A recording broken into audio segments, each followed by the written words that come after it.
Punjab police सूबाई दारुल हुकूमत लाहौर समेत सूबे भर में एंटी काइट फ्लाइंग एक्ट की खिलाफ वर्जी पर जीरो टॉलरेंस के तहत धाती डोर व पतंगबाजी के खिलाफ मुतहर्रिक हो गई।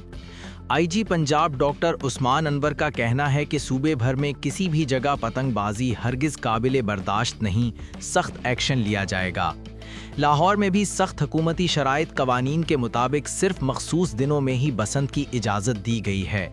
तर्जुमान पंजाब पुलिस के मुताबिक रवां साल लाहौर समेत सूबे भर में इंसदाद पतंगबाजी एक्ट की खिलाफ वर्जी पर 2234 मुल्जिमान गिरफ्तार जबकि 2210 मुकदमात दर्ज किए गए हैं। इसके अलावा 1,52,808 पतंगें, 3,148 डोर चरखियाँ बरामद की गई हैं। लाहौर में 1020 मुल्जिमान गिरफ्तार, 35,547 पतंगें और 860 डोर चरखियां बरामद की जा चुकी हैं। आईजी पंजाब का कहना है धाती डोर और पतंगों के ऑनलाइन कारोबार में मुलव्विस अनासिर को भी कानून की गिरफ्त में लाया जाए।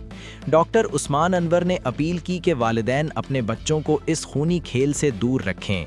शहरी किसी भी मकाम पर पतंगबाजी की सूरत में 15 पर इत्तिला देकर जिम्मेदारी का सबूत दें।